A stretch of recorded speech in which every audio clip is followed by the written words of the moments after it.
آپی، آپ کو کب سے کبوتروں میں دلچسپی پیدا ہو گئی ہے؟ آپ تو ان کی ازلی دشمن ہیں۔ میں نے ان کی بات کو نظر انداز کر دیا اور پھر اس کبوتر کو نیچے لا کر اس کی مرہم پٹی کرنے لگی تھی، اور پھر میں نے اپنے بھائیوں کو کہا کہ یہ زخمی ہے، اسے باقی کبوتروں سے الگ تھلگ رکھو، ایسا نہ ہو کہ وہ اسے مزید زخمی کر دیں۔ میرے دونوں بھائی پہلے ہی یہی سوچے بیٹھے تھے۔ انہوں نے اس کے لیے علیحدہ سے ایک پنجرا تیار کر دیا تھا۔ بار بار میرا دھیان اسی کبوتر کی طرف جا رہا تھا اور پہلی بار مجھے کسی پرندے میں دلچسپی محسوس ہو رہی تھی۔ رات کو سونے سے پہلے میں ایک بار پھر سے کبوتر کو دیکھنے کے لیے چھت پر گئی تو وہ اپنے پنجرے میں اداس سا بیٹھا ہوا تھا۔ اس کے آگے میں نے دانہ رکھا تو اس نے دانوں کی طرف نگاہ اٹھا کر بھی نہیں دیکھا تھا۔ شاید اس کی طبیعت زیادہ خراب تھی۔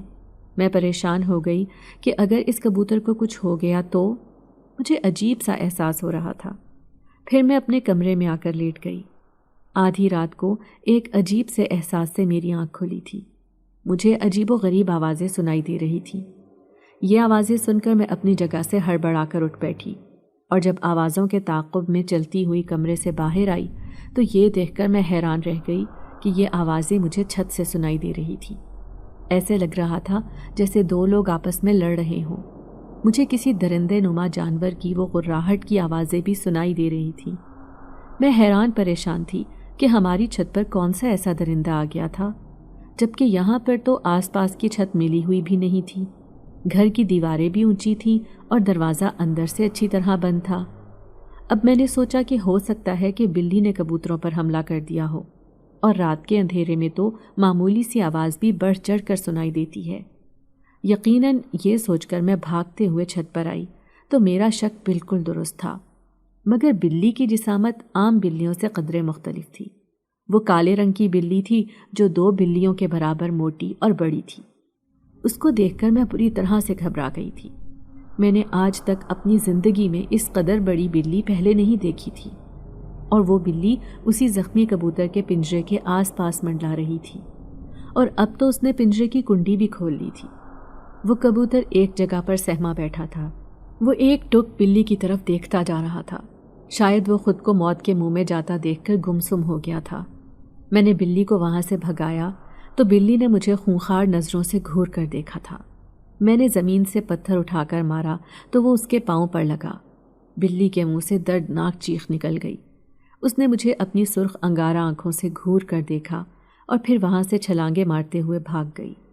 میں نے کبوتر کے پنجرے کا دروازہ بند کر دیا تھا اور اس پر کنڈی لگانے کے بعد وہاں پر لکڑی کا ٹکڑا پھنسا دیا تھا تاکہ اب کوئی بھی اس دروازے کو کھول نہ سکے، اور اس کے بعد میں اپنے کمرے میں آ کر سو گئی تھی۔ پوری رات میری جاگتے سوتے کیفیت میں گزری تھی۔ مجھے خوفناک خواب آتے رہے تھے جس کی بنا پر میں سو بھی نہیں پا رہی تھی۔ بار بار میری آنکھ کھل جاتی تھی۔ آج سے پہلے میری ایسی حالت کبھی نہیں ہوئی تھی، اور آج جب میں نے اس قدر خوفناک خواب دیکھے تو میں بری طرح سے خوفزدہ ہو گئی تھی، اور پھر قرآنی آیات کا ورد کرتے ہوئے میں بالآخر سو گئی تھی، اور صبح پھر امی کے جگانے پر میری آنکھ کھلی تھی۔ صبح اٹھنے کے بعد میں نے پھر سے اوپر جا کر جب کبوتروں پر نظر ڈال لی تو تمام کبوتر اپنی اپنی جگہ پر محفوظ تھے، اور وہ کبوتر بھی ایک جگہ پر دبکا ہوا بیٹھا تھا۔ آج پھر بھائیوں کو ناشتہ دینے کے بعد میں چھت پر آ گئی اور اس کبوتر کی دوبارہ سے مرہم پٹی کی۔ نہ جانے کیوں میرا دل بار بار اس کی جانب کھنچتا جا رہا تھا، اور اس کے روئی کی طرح نرم ملائم پنکھ میرے ہاتھوں میں پھسلتے جا رہے تھے۔ کتنی دیر تک میں اسے پیار بھری نظروں سے دیکھتی رہی، اور پھر اسے واپس دربے میں بند کرنے کے بعد میں نیچے آ گئی تو امی مجھے ہنس کر کہنے لگی، ابھی کل ہی تو تم ان کبوتروں کو یہاں سے بھگانے کی بات کر رہی تھی، اور اب تمہیں خود بھی کبوتر پسند آ گئے۔ تب میں نے امی کو کہا کہ مجھے اس کبوتر سے عجیب سی انسیت ہو گئی ہے۔ شاید اس کی وجہ یہ ہے کہ وہ زخمی تھا اور تکلیف میں تھا، اور میں جب بھی کسی کو تکلیف میں دیکھتی تھی تو میرا اپنا دل بھی دکھ سے بھر جاتا تھا۔ آج میں کتنی ہی بار اس کو دیکھ کر آئی تھی، اور پھر رات کو جب میں سو رہی تھی تو آج پھر سے عجیب و غریب آوازیں سن کر میری سوتے ہوئے آنکھ کھل گئی تھی۔ میں ہڑبڑا کر اپنی جگہ سے اٹھ بیٹھی۔ ابھی میں اپنے کمرے میں ہی موجود تھی جب باہر سے آنے والی آوازوں کا سلسلہ بڑھ گیا تھا۔ میں حیران پریشان سی اپنے کمرے سے باہر نکل آئی۔ یہ تمام آوازیں چھت سے سنائی دے رہی تھی۔ آج بھی ایسے محسوس ہو رہا تھا جیسے کوئی آپس میں لڑائی کر رہا ہو۔ اب اس کے ساتھ ساتھ ہلکے ہلکے شور کی آوازیں بھی سنائی دے رہی تھیں۔ میں سیڑھیاں چڑھتے ہوئے جب چھت پر آئی تو سامنے کا منظر دیکھ کر میں حیران رہ گئی۔ میری آنکھوں کے سامنے کل والی ہی بلی موجود تھی، اور وہ آج پھر سے کبوتروں کے دربے کے پاس تھی۔ آج بھی وہ اس کبوتر کی جان کی دشمن بنی ہوئی تھی۔ اب تو اس نے نہ جانے کیسے پنجرے کا دروازہ کھول لیا اور کبوتر کو بھی باہر نکال لیا تھا۔ وہ بری طرح سے پھڑپھڑا رہا تھا، خود کو اس کے شکنجے سے چھڑوانے کی کوشش کر رہا تھا، مگر وہ بلی اس پر جھپٹتی جا رہی تھی۔ وہ پہلے سے زیادہ زخمی ہو گیا تھا۔ یہ دیکھ کر میں اپنے حواسوں میں واپس لوٹ آئی، پھر فوراً سے تیز قدموں سے چلتے ہوئے اس بلی کے پاس آ گئی اور نیچے سے پتھر اٹھا کر اسے مارنے لگی تھی۔ اب کی بار پھر سے اس بلی نے مجھے خونخوار نظروں سے گھورا تھا۔ اس کی نظروں میں نہ جانے ایسا کیا تھا کہ میں اپنی جگہ پر سہم کر رہ گئی تھی، اور جب میں نے ایک بار پھر سے اس بلی کی ٹانگ کا نشانہ لیا تو وہ بھاگتی ہوئی وہاں سے چلی گئی تھی، اور اب وہ کبوتر زمین پر گر کر پھڑپھڑا رہا تھا۔ میں اسے فوراً سے اٹھا کر اپنے کمرے میں لے گئی تھی۔ اس کی میں نے مرہم پٹی کی، اسے پانی پلایا۔ کافی دیر کے بعد جا کر اسے سکون آیا۔ ہمیں اس محلے میں رہتے ہوئے کتنے ہی سال گزر چکے تھے، اور یہ کبوتر بھی میرے بھائیوں نے کئی سال پہلے رکھے تھے۔ آج سے پہلے میں نے اس بلی کو اپنے محلے میں نہیں دیکھا تھا، اور نہ ہی اتنی بڑی جسامت کی بلی کے بارے میں نے سنا تھا۔ آخر وہ اس کبوتر کے پیچھے کیوں پڑ گئی تھی؟ صبح پھر میں نے کبوتر کو اسی پنجرے میں واپس رکھ دیا تھا اور اپنے روزمرہ کام میں مصروف ہو گئی تھی۔ شام کو کھانا کھانے کے بعد جب میں چھت پر گئی تو وہ کبوتر پنجرے میں بری طرح سے پھڑک رہا تھا اور سخت زخموں سے نڈھال نظر آ رہا تھا۔ مجھے اسے دیکھ کر بہت دکھ کا احساس ہوا۔ میں نے اسے اٹھا کر اپنے ہونٹوں سے لگا لیا۔ میری آنکھوں سے آنسو بہہ نکلے تھے۔ میرے آنسو اس پر گر رہے تھے، تبھی ایک عجیب منظر ہوا۔ دیکھتے ہی دیکھتے وہ کبوتر میری آنکھوں کے سامنے سے غائب ہو گیا۔ میں ہکا بکا ہو کر رہ گئی۔ میں نے اپنی آنکھیں مسل کر ادھر ادھر دیکھا، مگر وہ کبوتر کہیں بھی نہیں تھا۔ میرے ہاتھ بالکل خالی تھے۔ میں سمجھی شاید وہ زمین پر گر گیا تھا، مگر وہ زمین پر بھی کہیں نہیں تھا۔ اس کی حالت ایسی تھی کہ وہ اڑ کر کہیں نہیں جا سکتا تھا۔ اگر اڑ کر جاتا بھی تو یہاں پر قریب ہی موجود ہوتا، مگر قریب آس پاس مجھے وہ کہیں پہ بھی نظر نہیں آ رہا تھا۔ اب میں سخت حیران پریشان رہ گئی تھی۔ دل ہی دل میں مجھے ڈر بھی لگنے لگا تھا، اور پھر میں اپنے کمرے میں آ گئی۔ اس بات کے بارے میں نے کسی سے بھی ذکر نہیں کیا تھا، اور اگلے دن میرے بھائیوں نے شور مچا دیا کہ پنجرے کا دروازہ کھلا ہوا تھا اور وہ کبوتر کہیں بھی نہیں تھا۔ ان دونوں کا کہنا تھا کہ شاید اس کبوتر کو بلی اٹھا کر لے گئی ہے، مگر میں جانتی تھی کہ سچ کیا تھا۔ اس کبوتر کا میرے ہاتھ سے پلک جھپکتے ہی غائب ہو جانا اور دوبارہ اس کا نظر نہ آنا اس بات کی طرف اشارہ کر رہا تھا کہ وہ کوئی غیر مرئی مخلوق تھی، جو دیکھتے ہی دیکھتے میری نظروں کے سامنے سے اجھل ہو گئی تھی۔ مگر مجھے اس بات کا اطمینان تھا کہ ہم نے اس کبوتر کو کسی قسم کا کوئی نقصان پہنچانے کی کوشش نہیں کی تھی، بلکہ اس کی مدد کی تھی، اس کے زخموں کی مرہم پٹی کی تھی۔ بار بار میرے ذہن میں یہ خیال آ رہا تھا کہ وہ بلی آخر کیوں اس کبوتر کی دشمن بن گئی تھی۔ مجھے ان ماورائی باتوں پر یقین نہیں تھا، مگر جو کچھ میں نے دیکھا تھا اس نے مجھے حیران پریشان کر دیا تھا، اور یہ بات میں نے کسی کے ساتھ بھی بیان نہیں کی تھی۔ آج شام کو تائی ہمارے گھر میں آئی تھی۔ تایا اور تائی دونوں کو جب میں نے اپنے روبرو دیکھا تو ایک دم میرے پورے وجود میں ناگواری چھا گئی تھی۔ میں نے بمشکل اپنے ہونٹوں پر مسکراہٹ سجائی اور پھر اپنے کمرے میں آ کر بیٹھ گئی۔ میں جانتی تھی کہ ان دونوں کا یہاں پر آنے کا کیا مقصد تھا، وہ اماں سے کیا بات کرنے کے لیے آئے تھے۔ جانتی تو اماں بھی یہ سب تھیں، اور انہیں بھی میرے احساسات اور جذبات کے بارے میں خبر تھی۔ وہ بھی جانتی تھی کہ میں کبھی بھی تایا کے گھر میں شادی کرنے کے لیے رضامند نہیں ہوں گی۔ ان کا نکھٹو اور آوارہ بیٹا مجھے ایک آنکھ بھی نہیں بھاتا تھا۔ تبھی جب وہ لوگ گھر میں آئے تو اماں مجھے کمرے میں آ کر کہنے لگیں کہ اچھی سی چائے بنا دو۔ یہ کیا تماشا ہے کہ جب بھی تمہارے تایا تائی گھر میں آتے ہیں تو تم منہ سجا کر اپنے کمرے میں بیٹھ جاتی ہو۔ اب کی بار میں نے افسوس سے اماں کی طرف دیکھا تو وہ کہنے لگیں کہ فکر کس بات کی کرتی ہو، جب میں نے تمہیں کہہ دیا ہے کہ تمہاری مرضی کے خلاف کوئی فیصلہ نہیں ہوگا، جیسا تم چاہو گی ویسا ہوگا، تو پھر تمہیں اعتراض کس بات پر ہے؟ کیوں تم میری بات پر یقین نہیں کرتی ہو؟ اماں کی بات سن کر میں چپ ہو گئی اور ان کے گلے میں باہیں ڈال کر کہنے لگی کہ میں وہاں پر کسی صورت بھی شادی نہیں کرنا چاہتی۔ آپ چاہے مجھے کسی کنویں میں پھینک دیں، کسی بھی اندھے لولے لنگڑے کے ساتھ مجھے بھیج دیں، مگر رفیع کے ساتھ شادی کرنے کے بارے میں سوچ بھی نہیں سکتی۔ اماں کہنے لگی، جھلی نہ ہو تو مائیں اپنی بیٹیوں کے لیے بہتر فیصلہ کرتی ہیں، وہ انہیں کنویں میں پھینکنے کے بارے میں تو سوچ بھی نہیں سکتی۔ اور رفیع تو مجھے بھی بالکل پسند نہیں ہے، میں تو تمہارے ابو کی وجہ سے خاموش ہو گئی تھی۔ وہ بہشتی اس دنیا سے رخصت ہو گئے، مگر تمہارے نام کے ساتھ رفیع کا نام جوڑ کر چلے گئے۔ اب ان کے رشتہ داروں کو ٹالنا اتنا آسان نہیں ہے، مگر فکر مت کرو، میرے ہوتے ہوئے کوئی تمہارے ساتھ زبردستی کرنے کے بارے میں سوچ بھی نہیں سکتا۔ اماں کی یقین دہانی کروانے پر میں پرسکون ہو گئی تھی، اور پھر میں نے اطمینان سے کچن میں جا کر تایا تائی کے لیے چائے بنائی۔ یوں بھی مجھے جس بات کا خطرہ تھا وہ خطرہ تو ٹل چکا تھا۔ اور پھر تھوڑی ہی دیر کے بعد رفیع بھی ہمارے گھر میں آ گیا۔ اس کی نظر یہاں سے وہاں پر میری تلاش میں گھوم رہی تھی۔ جب کبھی وہ ہمارے گھر میں آتا تھا تو میں اسے دیکھ کر چھپ جاتی تھی، اور آج تو تایا تائی کا یہاں سے کھانا کھا کر ہی جانے کا ارادہ تھا۔ میں نے مارے باندھے ان کے لیے کھانا تیار کیا، اور اپنے کمرے میں آ کر میں نے الگ سے کھانا کھایا تھا۔ ان کے جانے کے بعد ہی میں نے سکون کا سانس لیا تھا، اور رات کو سونے سے پہلے میں نے امی کو ایک بار پھر سے یقین دہانی کروائی کہ آج کے بعد آپ نے تایا ابو کو جب بھی اس بارے میں بات کریں تو ان کو صاف طور پر انکار کر دینا ہے۔ میں جانتی تھی کہ امی کے لیے یہ فیصلہ اتنا آسان نہیں تھا۔ پورے خاندان کی مخالفت مول لے کر انہیں منہ پر انکار مار دینا کوئی اتنی بھی آسان بات نہیں تھی، مگر میں یہ بھی جانتی تھی کہ وہ بہت بہادر تھیں، وہ اپنی اولاد کی محبت میں کچھ بھی کر سکتی تھی۔ آج جب میں رات کو سو رہی تھی تو آج مجھے عجیب سا احساس ہوا، میرا دم گھٹ رہا تھا، مجھے ایسے محسوس ہو رہا تھا جیسے کوئی میری گردن دونوں ہاتھوں سے دبا رہا ہو۔ مجھے واضح طور پر اپنی گردن پر کسی کے ہاتھ کا دباؤ محسوس ہو رہا تھا، اور میرا سانس بھی رک رہا تھا۔ میں خود کو چھڑوانے کی بہت کوشش کر رہی تھی، مگر وہ گرفت مضبوط تھی۔ میری آنکھیں باہر کو ابل پڑیں۔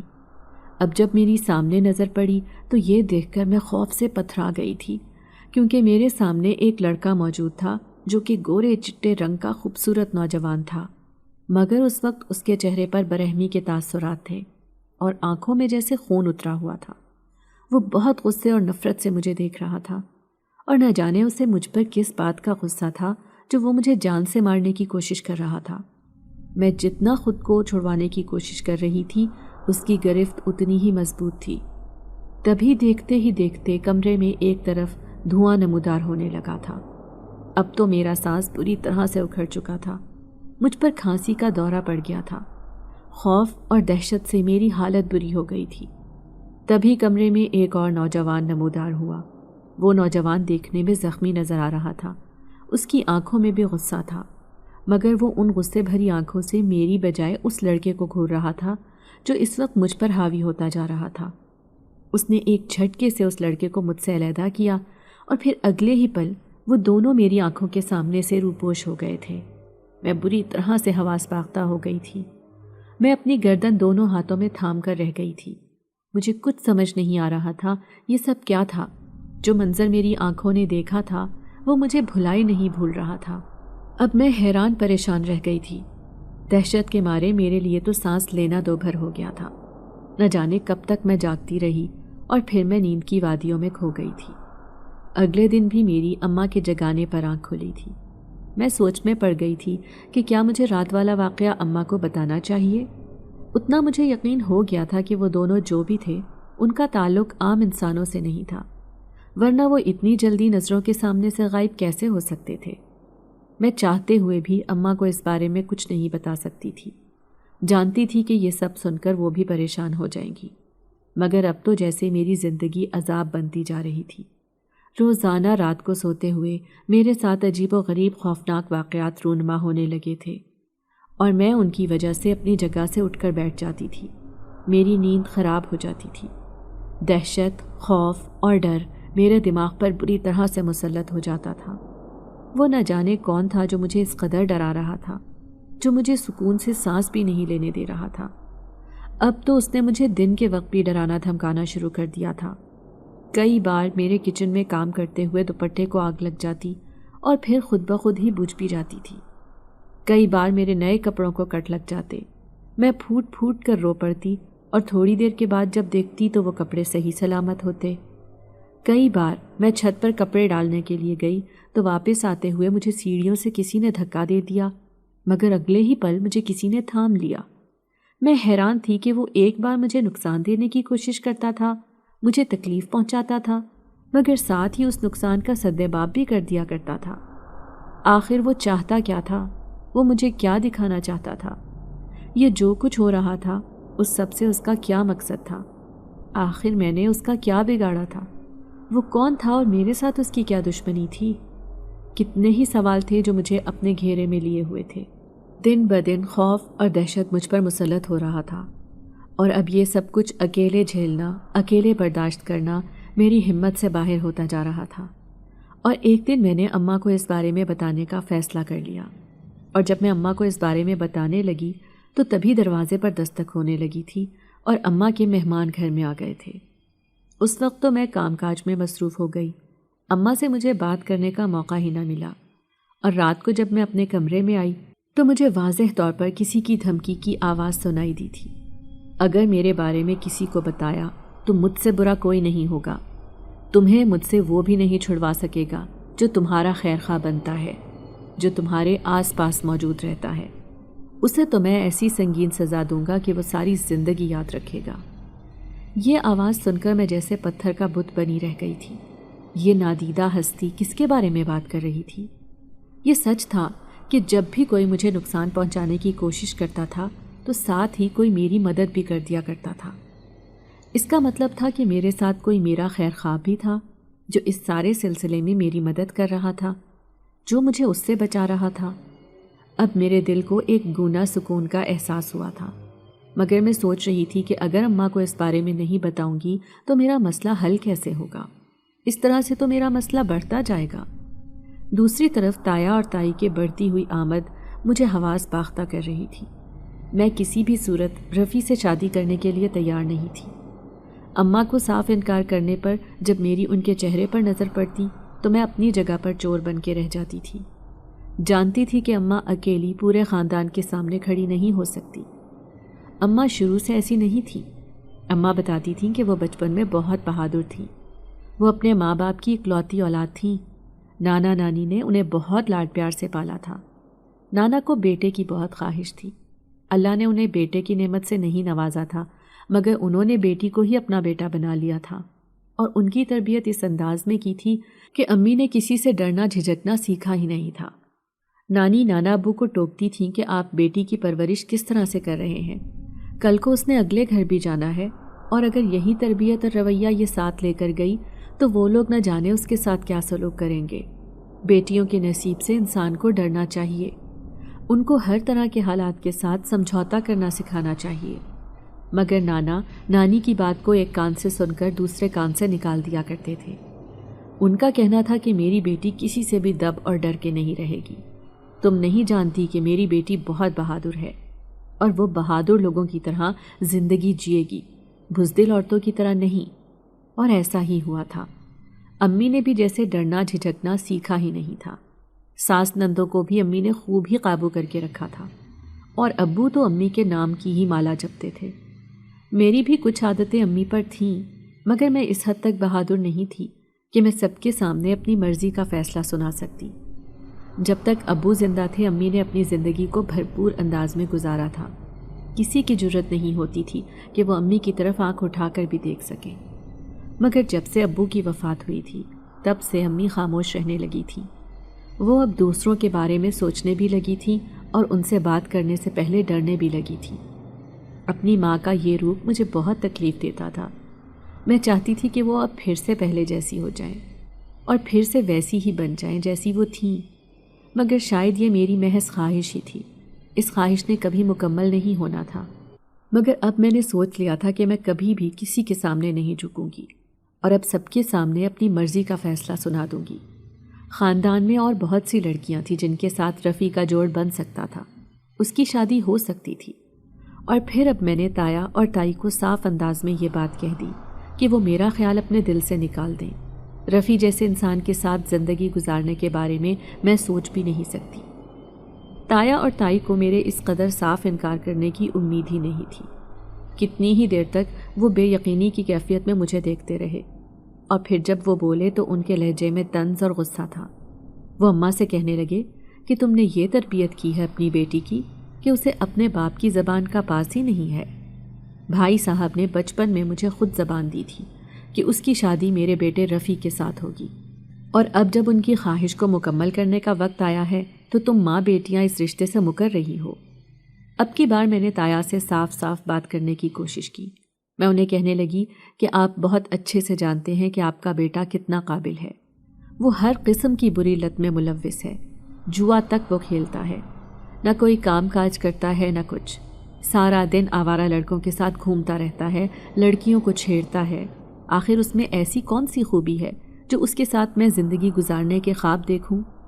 میرا اتنا کہنا ہی تھا کہ تایا اور تائی نے نظریں چرانی شروع کر دیں۔ وہ مجھے کہنے لگے کہ تم بہت بے شرم لڑکی ہو، تمہیں اپنے مرے ہوئے باپ کے وعدے کا پاس نہیں ہے۔ تب میں نے انہیں کہا کہ مرے ہوئے شخص سے زیادہ زندہ انسان کے جذبات اور احساسات اہمیت کے حامل ہیں۔ آپ یہاں پر جب مرضی آئیں، مگر دوبارہ میرے رشتے کے لیے مت آئیے گا۔ میں کبھی بھی رفیع سے شادی نہیں کرنا چاہتی۔ میں نہیں جانتی تھی کہ میں اتنی بہادر کیسے ہو گئی تھی، مگر اب میں دو ٹوک فیصلہ سنا کر اپنے کمرے میں آ گئی تھی۔ بعد میں مجھے تایا اور تائی کے اونچا اونچا بولنے کی آوازیں سنائی دے رہی تھیں۔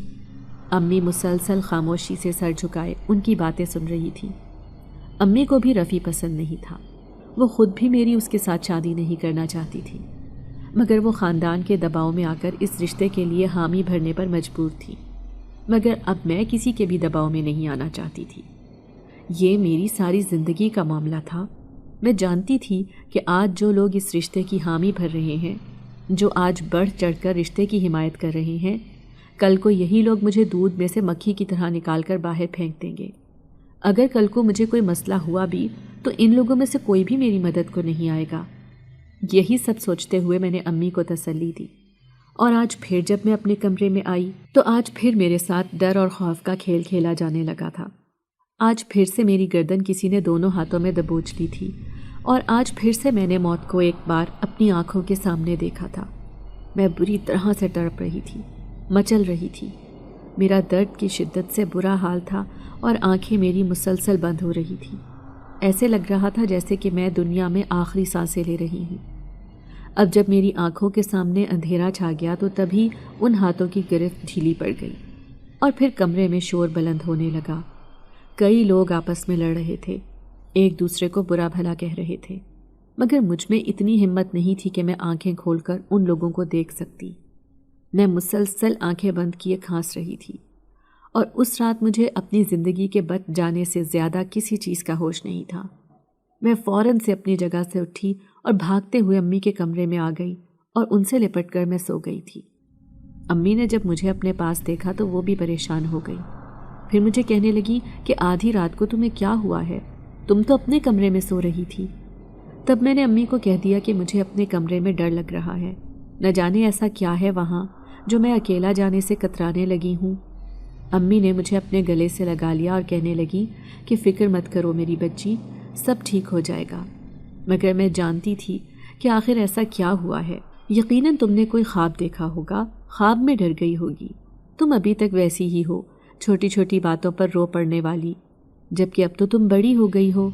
میں سمجھتی تھی کہ تم تو بہت بہادر ہو، مگر اب مجھے اندازہ ہوا کہ تم ابھی بھی وہی چھوٹی بچی ہو جو خواب میں ڈر جایا کرتی تھی۔ اس کے بعد میں روزانہ ہی امی کے کمرے میں سونے لگی تھی۔ اب تو رات کو مجھے اپنے کمرے میں جاتے ہوئے ڈر لگنے لگا تھا۔ میں امی کے ساتھ ہی رہتی تھی اور امی کے ساتھ ہی سوتی تھی۔ اس کمرے میں رہتے ہوئے مجھے کتنے دن بیت گئے تھے، اور اب تو روزانہ خاندان کا کوئی نہ کوئی فرد ہمارے گھر میں آتا تھا۔ وہ اماں کو میرے اور رفیع کے رشتے کے لیے قائل کرنے لگتا اور پھر یہاں سے چلا جاتا، مگر میں اب کسی بھی صورت رفیع کے ساتھ شادی کرنے پر تیار نہیں تھی۔ اماں بھی میری مرضی کے خلاف کوئی فیصلہ نہیں کریں گی، مگر مجھے اس بات کا بھی ڈر تھا کہ کہیں خاندان والوں کے دباؤ میں آ کر وہ یہ فیصلہ کرنے پر مجبور نہ ہو جائیں۔ ان دنوں ہماری رشتہ دار خواتین ہمارے گھر میں آئی تھیں۔ آج ان کا یہیں پر رہنے کا ارادہ تھا۔ آدھی رات تک وہ دونوں اماں کے ساتھ باتیں کرتی رہیں۔ ان کا بستر میں نے اماں کے کمرے میں لگا دیا تھا اور پھر خود میں اپنے کمرے میں آ گئی تھی۔ مجھے دل ہی دل میں ڈر بھی لگ رہا تھا کہ اس دن جو میں نے دیکھا تھا، جو کچھ مجھ پر بیت چکا تھا، وہ کھیل کہیں دوبارہ سے شروع نہ ہو جائے، کہیں پھر سے مجھے یہاں پر کوئی ایسی مخلوق نظر نہ آ جائے جو مجھے نقصان پہنچانا چاہے اور جو میرے لیے تکلیف کا باعث بنے۔ آدھی رات تک میں یہی سب کچھ سوچتے ہوئے جاگتی رہی۔ آدھی رات کے قریب میری آنکھ کھلی تو مجھے ایک عجیب سا احساس ہو رہا تھا، مگر یہ احساس پچھلے احساس سے مختلف تھا۔ مجھے ایسے لگ رہا تھا جیسے کوئی میرے بالوں میں انگلیاں چلا رہا ہو، جیسے کوئی میرے سر کو دبا رہا ہو، جیسے میرا ہاتھ کسی کے ہاتھوں میں ہو۔ اس قدر نرم لمس پا کر میں حیرت زدہ رہ گئی تھی، اور جب آنکھیں کھول کر دیکھا تو میرے آس پاس کوئی بھی نہیں تھا۔ اب جب میں نے اکیلے خود کو کمرے میں پایا تو میں یہ سوچ کر چونک گئی کہ آخر اس وقت میرے آس پاس کون تھا جو مجھے اپنائیت کا احساس دلا رہا تھا۔ کافی دیر کے بعد میری دوبارہ آنکھ لگی تھی۔ اب اکثر ہی ایسا ہونے لگا تھا۔ مجھے جو لوگ بھی نقصان پہنچانے کی کوشش کرتے تھے وہ لوگ میری زندگی سے نکل کر دور جا چکے تھے۔ میری زندگی میں اب ایک ایسی نادیدہ ہستی آ گئی تھی جو میرا خیال رکھتی تھی، اور میرے لیے یہ احساس خوشگوار ہونے کے ساتھ ساتھ حیران کن تھا۔ اب ہر دوسرے تیسرے دن مجھے اپنے آس پاس کسی کی موجودگی کا احساس ہوتا تھا، مگر یہ جو بھی وجود تھا یہ مجھے تکلیف نہیں دیتا تھا اور نہ ہی مجھے نقصان پہنچاتا تھا، بلکہ اس کی موجودگی سے مجھے ایک تحفظ کا احساس ہوتا تھا، ایک اپنائیت مجھے محسوس ہونے لگتی تھی۔ ایسے لگنے لگتا تھا جیسے کوئی مجھ سے محبت کرتا ہے اور کوئی میرے پاس موجود رہ کر میری حفاظت کر رہا ہے۔ مگر یہ جو بھی تھا میں اس بارے میں جاننا چاہتی تھی کہ یہ کون تھا اور وہ یہ سب کچھ کیوں کر رہا تھا۔ آج بھی جب رات کو سوتے ہوئے مجھے اپنے وجود پر کسی کے لمس کا احساس ہوا تھا، جب مجھے اپنے آس پاس تیز خوشبو کا احساس ہونے لگا تھا، تبھی میں چونک اٹھی اور اپنی جگہ پر اٹھ کر بیٹھ گئی اور کہنے لگی کہ کون ہے یہاں پر؟ کون ہے؟ تم مجھے اپنی موجودگی کا احساس دلا رہے ہو مگر مجھے نظر نہیں آ رہے۔ میں بار بار یہی بات کہہ رہی تھی، اور پھر میری بات کے جواب میں کمرے کے کونے سے ایک دھواں سا نمودار ہونے لگا، اور وہ دھواں دیکھتے ہی دیکھتے ایک انسانی ہیولے میں تبدیل ہوتا جا رہا تھا۔ اس کا رنگ بہت زیادہ گورا تھا، آنکھیں نیلی تھیں، ان آنکھوں میں میں گویا ڈوب کر رہ گئی تھی۔ اس قدر حسین چہرہ میں نے اپنی پوری زندگی میں کبھی نہیں دیکھا تھا۔ کتنی دیر تک میں پلکیں جھپکائے بنا اس کو دیکھتی رہی تھی، اور پھر میں نے اس سے پوچھا کہ تم کون ہو اور میرے پاس کیا کر رہے ہو؟ مجھے کیسے جانتے ہو؟ میرا اتنا کہنا ہی تھا، اس کے ہونٹوں پر مسکراہٹ آ گئی۔ وہ کہنے لگا کہ تم میری محسنہ ہو، تم نے میری مدد کی ہے، مجھے سمجھ نہیں آتا تمہارا شکریہ کیسے ادا کروں۔ اس کی بات سن کر میں ہکا بکا رہ گئی۔ کیسی باتیں کر رہے ہو تم؟ میں نے ایسا کیا کیا ہے؟ میں تو تمہیں پہلی بار دیکھ رہی ہوں، میں تو تمہیں جانتی تک نہیں ہوں۔ میرا اتنا کہنا ہی تھا کہ وہ ہنس پڑا، پھر مجھے کہنے لگا کہ یاد کرو کچھ دن پہلے جب تم نے ایک زخمی کبوتر کی مرہم پٹی کی تھی، اسے مرنے سے بچایا تھا، اس کی حفاظت کی تھی، ایک خونخوار بلے سے اسے دور رکھا تھا۔ تبھی میرے ذہن میں جھماکا سا ہوا، مجھے وہ ساری بات یاد آ گئی، مگر یہ سارا قصہ رات کو ہوا تھا، اور ان باتوں کے بارے میں تو میرے گھر میں بھی کوئی نہیں جانتا تھا۔ میں نے کسی کو بھی یہ بات نہیں بتائی تھی، تو پھر وہ لڑکا یہ سب کچھ کیسے جان سکتا تھا؟ اسے اس سب کے بارے میں کیسے علم تھا؟ جب میں نے اس سے یہ بات پوچھی تو وہ ہنس پڑا اور کہنے لگا کہ اس کی وجہ یہ ہے کہ میں وہی کبوتر ہوں جس کی تم نے جان بچائی تھی۔ اس کی بات سن کر میرا منہ کھلے کا کھلا رہ گیا۔ کیسی باتیں کر رہے ہو تم بھلا ایک کبوتر کیسے ہو سکتے ہو؟ وہ پھر سے ہنس پڑا، کہنے لگا کہ دنیا عجائبات کا مجموعہ ہے، یہاں پر کچھ بھی ہو سکتا ہے، کسی بھی چیز کا گمان کیا جا سکتا ہے، اور تم تو مجھے بہت پسند ہو کیونکہ تم نے میری بہت مدد کی ہے، مجھے اس خونخوار جن سے بچایا۔ اگر تم بر وقت نہ آتی تو آج شاید میں یہاں پر نہ ہوتا، وہ میری بے بسی سے فائدہ اٹھا چکا ہوتا اور مجھے مار کر میرا نام و نشان ختم کر چکا ہوتا۔ اب میں ساری کہانی سننے کے لیے بے تاب تھی۔ جب مجھے اس بات کا اندازہ ہوا کہ وہ بلّا بھی ایک جن تھا تو میں نے اسے کہا کہ مجھے اپنے بارے میں بتاؤ کہ آخر اسے تمہارے ساتھ کیا دشمنی تھی اور اس نے تمہارے ساتھ ایسا کیوں کیا۔ اس نے گہری سانس لی اور مجھے کہنے لگا کہ ہماری دشمنی بہت سال پرانی ہے، وہ ایک جن زادی کی وجہ سے میرے خون کا پیاسا بن چکا ہے، جبکہ اس سب میں میرا کوئی قصور بھی نہیں ہے۔ اس کے قبیلے کی ایک جن زادی تھی جو مجھے پسند کرتی تھی، مگر وہ اس کی منگیتر بھی تھی۔ یہ بات سنتوش کے لیے قابل قبول نہیں تھی۔ وہ اس بات کا بدلہ لینے کے لیے میرا جانی دشمن بن گیا تھا۔ کوہ قاف میں وہ لڑکی ہر جگہ پر میری مدد کے لیے موجود ہوتی تھی۔ میں بھی طاقت میں کسی سے کم نہیں تھا، مگر میری طاقتیں سنتوش کے مقابلے میں کم تھیں، اور وہ اسی بات پر کرتا تھا۔ مجھے نقصان پہنچانے سے وہ گریز نہیں کرتا تھا۔ اس دن میں ویرانے میں بیٹھا ایک عمل کر رہا تھا۔ جب میں عمل کرنے کے بعد وہاں سے جانے لگا تو تب سنتوش نے مجھ پر حملہ کر دیا تھا۔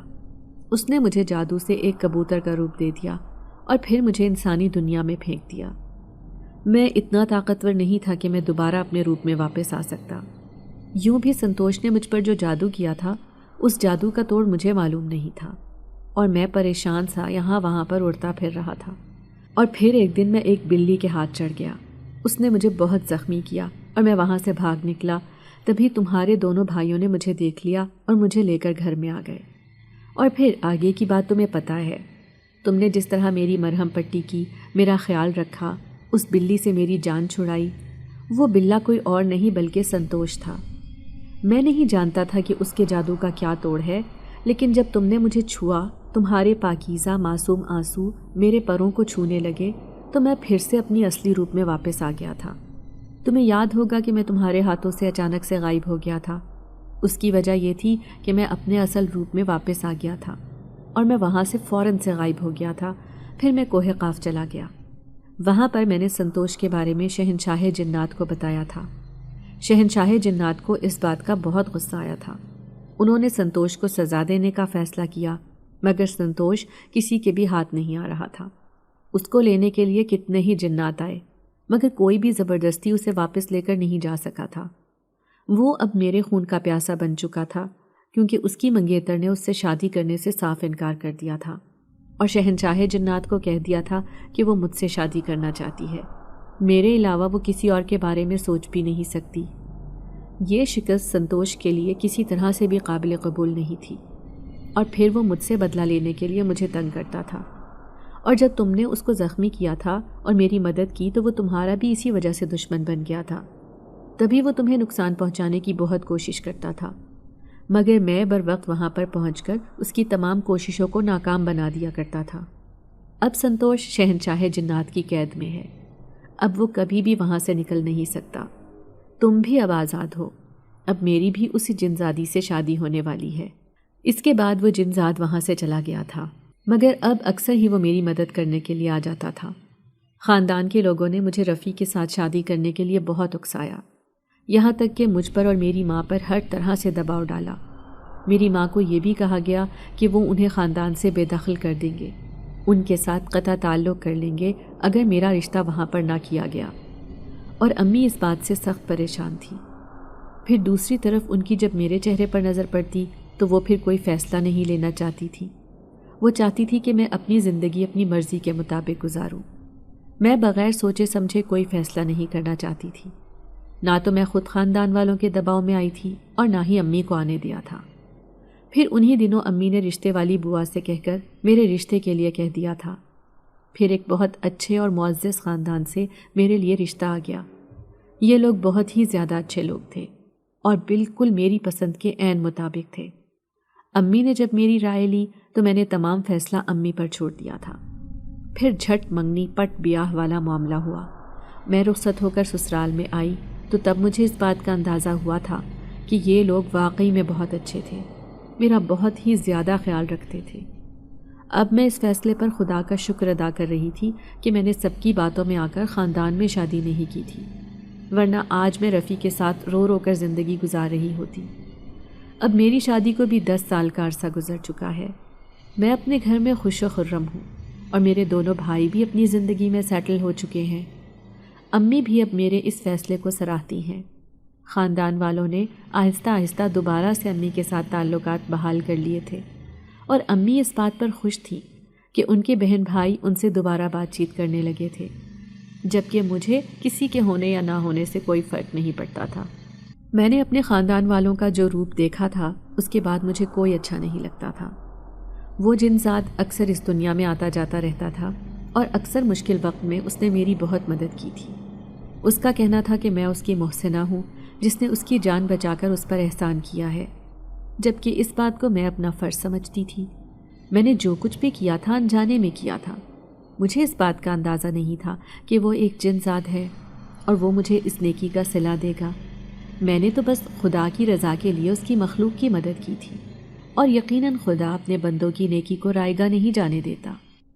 اگر آپ کو آج کی ہماری کہانی پسند آئی ہے تو اسے لائک کیجیے اور اپنے پیاروں کے ساتھ شیئر کیجیے، اور ہاں، اگر آپ نے ابھی تک ہمارا چینل سبسکرائب نہیں کیا تو ضرور کیجیے۔ ملتے ہیں کل ایک نئی اور دلچسپ کہانی کے ساتھ، تب تک کے لیے اللہ حافظ۔